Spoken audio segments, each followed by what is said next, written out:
Hello and welcome to MF Corner. I'm Samira Abdi. On the show today, learn the real meaning of the term alpha and how to apply it to your investment decisions with SRE's Kirtan Shah. And in just a bit, Prableen Bajpai of FinFix Research India will also join in to talk about solution-oriented funds and whether they deserve a place in your portfolio. Okay, let's start. Did you know that the commonly used reference of the word alpha of a fund, we've always been referring to it as the extra return generated over the benchmark, but that's not the case. SRE's Kirtan Shah, he's been hearing about it being spoken about incorrectly, and he's going to have none of it. So he has valiantly offered to explain to us the true meaning of the term alpha and how to use it in our investment decisions. Kirtan, good afternoon.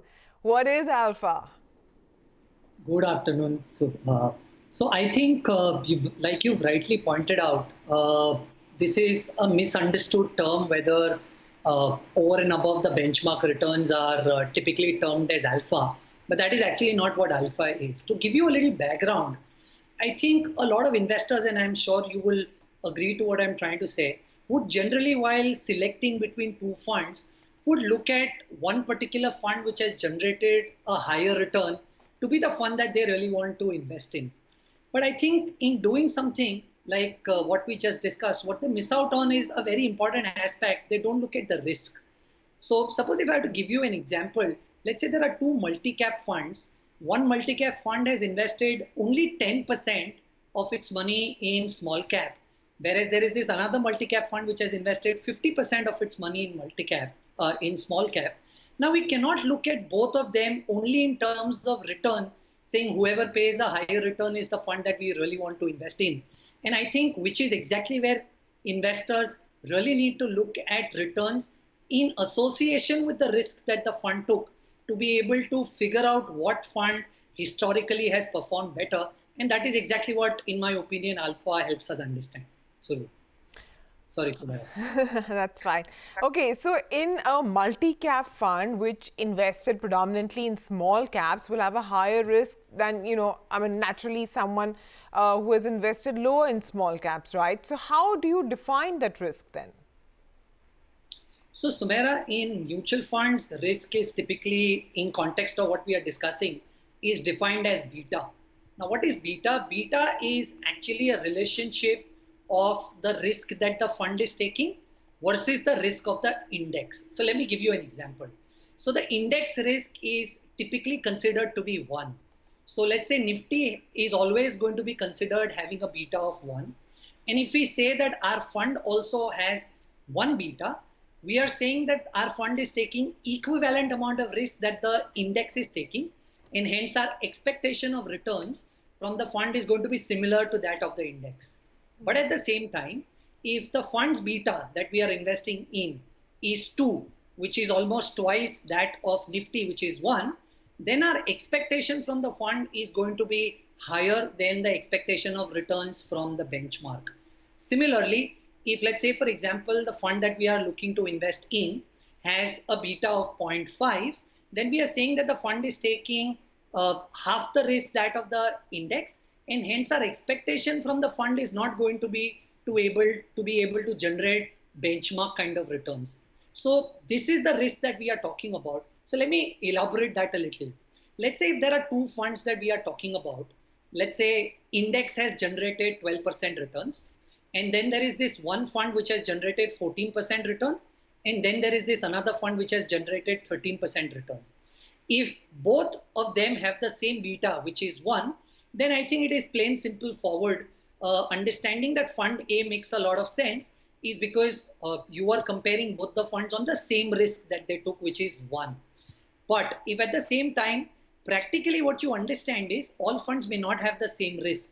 So let's say, for example, in the same situation, we say that the index has generated 12% return, but we have fund A which has generated 14, we have fund B which has generated 13, but the risk that they took is different. So fund A took 1.5 beta risk and fund B took 0.5 risk. Now this is a real life situation where you cannot go ahead and categorically understand whether fund A is good or fund B is good. is because over here the risk taken is not the same, and is exactly where the concept of alpha comes into picture. But before I move on to the concept of alpha, I think there is one very interesting thought process that we have to understand basis which alpha is defined. So let's say, for example, if I invest in a fund which has a beta of 2 or beta of zero point 0.5, then what is the expectation I should really have from the fund is something that we really need to understand first before we are able to understand what is alpha. So let me try and help you understand how minimum expected return can be understood from a particular fund depending on the risk that the fund is taking. So let's take for an example, today SBI fixed deposit is paying roughly around 5% as fixed deposit rate.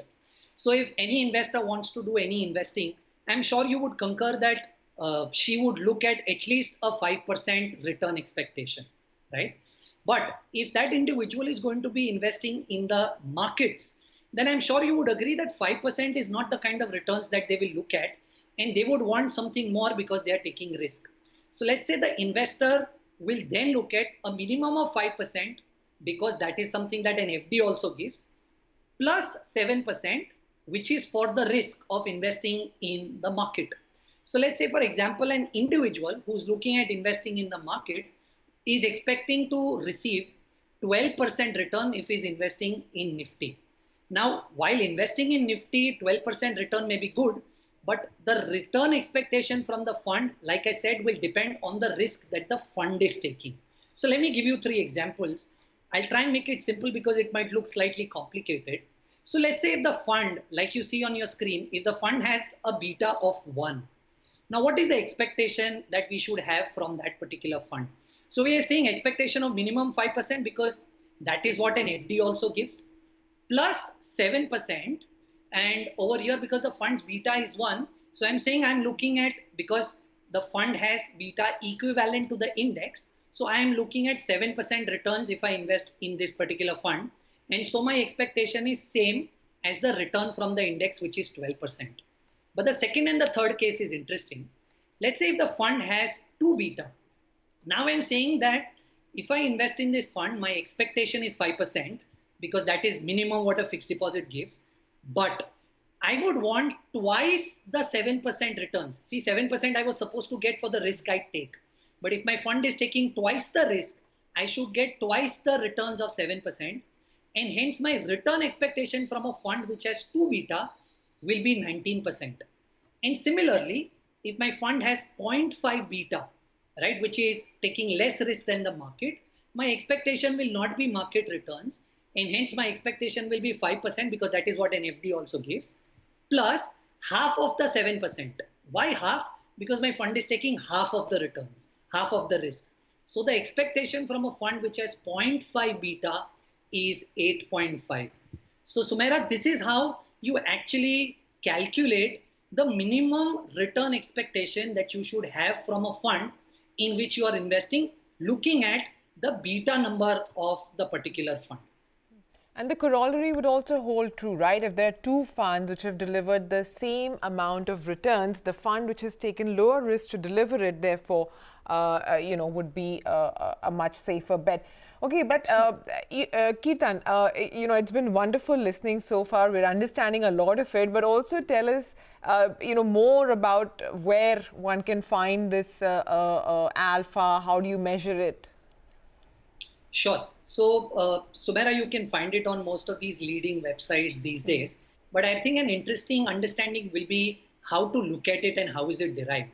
So, say, for example, if index gave 12%, and we are looking at 3 funds as an example that you will see on your screen.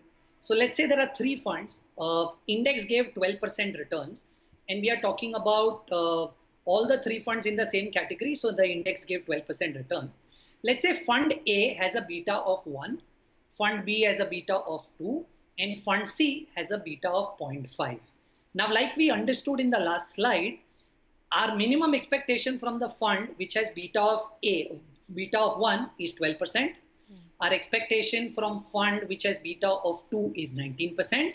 And our expectation from fund C which has beta of 0.5 is 8.5%. Now, what I want us to understand here is, now my expectation is not beating the benchmark, my expectation is this minimum expected return that you see on your screen, which I actually derived using the beta value. Now, let's say, for example, in fund A, my minimum expected return was 12% and the fund delivered 12%.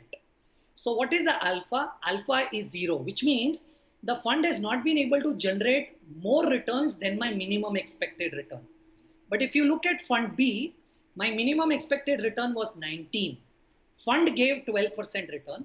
Now you would assume that the fund gave 12% return, which is similar to the return that the index has given, but alpha is -7. Why? Because my minimum expected return was 19 and I was expecting that the fund will give me 19% returns, but the fund gave me 12% and hence my alpha is minus, which means that my fund has underperformed by 7% on the minimum expected return that I had, considering the risk that the fund was taking. Similarly, if you see fund C, the minimum expected return was 8.5, but the fund generated 12% return. Now you would say that fund C is generated returns equivalent to the index, but because my expectation was 8.5 because of the beta being 0.5, and when the fund gives 12% return, my alpha becomes 3.5. So what is important here to understand is, in fund C, you might see that the returns of the index and the fund is the same, but I will still consider it is a superior fund is because it only took half the risk of the index and yet generated index-like returns. Similarly, in fund B, the fund took twice the risk of the index. I was expecting it to generate 19, but it generated 12. So in short, if I have to help investors understand, do not only look at the returns because you might get carried away. You might not understand what risk the fund actually took to generate that return. Look at alpha. You see that the alpha is more than 0. You have to understand that the fund actually delivered more returns than what was expected out of the fund, given the risk that the fund took. And do not compare it only with the benchmark to understand whether the fund has done better or bad. Absolutely. And, this would be the true measure, Kirtan, of the fund manager's performance, right? I mean, not just naked returns, but returns when you have seen it through the lens of the risk that they have taken. Okay. Any things that people need to keep in mind when they're looking at alpha? So, Sumaira, two things. First is, of course, try and make sure that you are comparing apple to apple. So while you are trying to compare a large cap, compare it with a large cap fund. So while you compare two large cap funds, look at their alpha and you will be able to significantly understand which fund has done better over risk taken in the fund. But very importantly, while you compare two funds or let's say two large cap together, please make sure that the index of both the funds are the same. So today, if you see in the large cap category, there are some funds which are linked to Nifty 50 TRI. And then there are some funds which are linked to Nifty 100 TRI. So you cannot compare alpha of two funds which have different indices, even if they are in the same category. So make sure that the category is the same, the indices are same while you're trying to compare alphas of the fund. Kirtan, thanks much for this absolute masterclass. And, I have to say that I myself am admitting didn't know the real meaning of alpha, but thanks very much for explaining it and for explaining it simply. So for everybody who's been watching, I hope you'll no longer look at alpha as just the excess over the benchmark. You look at it as, compared to the risk that fund has taken. Have they been able to beat the minimum expectation that you should have had? Thanks very much. We'll take a very quick break. On the other side, we'll talk about solution-oriented fund. I'm sure you've all heard of retirement plans, children's plans, but do they deserve a place in your portfolio? Joining in next will be Prableen Bajpai of FinFix India, who will tell us whether or not to take them seriously. Stay tuned.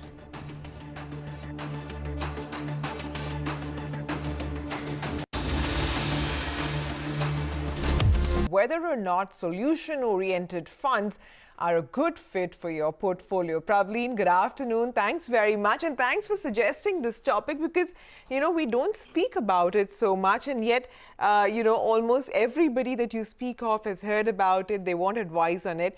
So first up, I'm going to ask you outright that if somebody is considering investing in a retirement fund or a children's plan, do you think that's a better fit for their portfolio than investing in another equity diversified fund? I mean, why one or the other? Okay. Good afternoon, Sumaira. Thanks for having me over. And it was a very interesting discussion that you had with Keith and really enjoyed listening in. I did too. Very interesting, yes. Okay, so let me just quickly, define what solution-oriented funds actually are. So in October 2017, when SEBI came up and parked almost all the mutual fund schemes into different categories, 10 of them were parked in different categories of equity schemes, 16 of them in debt. Likewise, 2 of them were placed under solution-oriented category. Now, this is the only category which, let's say, is slightly goal-based, at least in the names that they carry. And there are 2 subcategories of this. One is the retirement fund and one is the children's fund.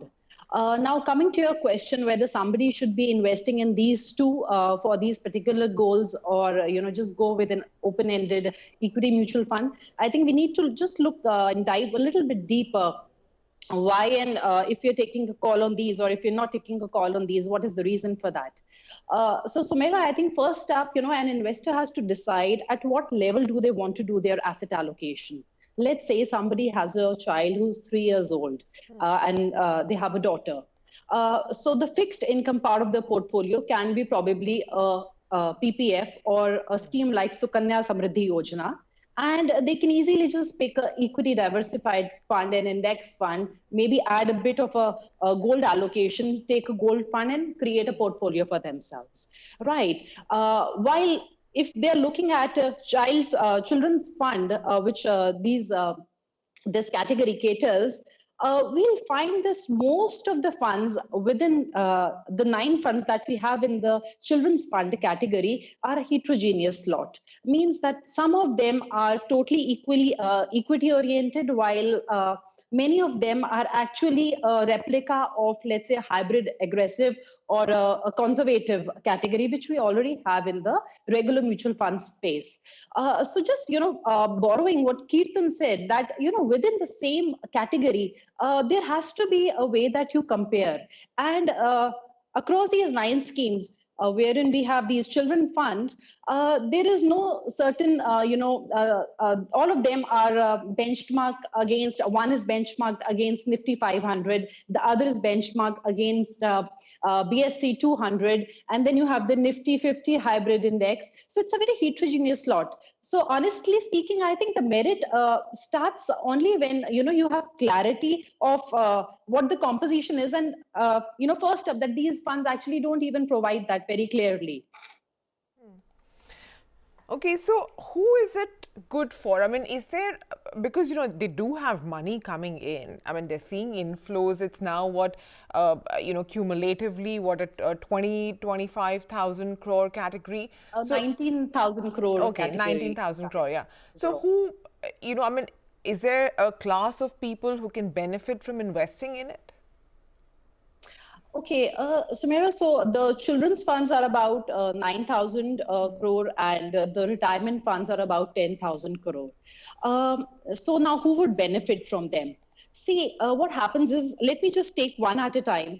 A children's fund, is being invested in the child's name. They come with a lock-in of 5 years. Now, these 2 things definitely can work in the benefit of somebody who's, in favor of somebody who's investing in them. Because I think when your child's name is attached to an investment, probably a person would be, reluctant to take out money even when the markets plunge.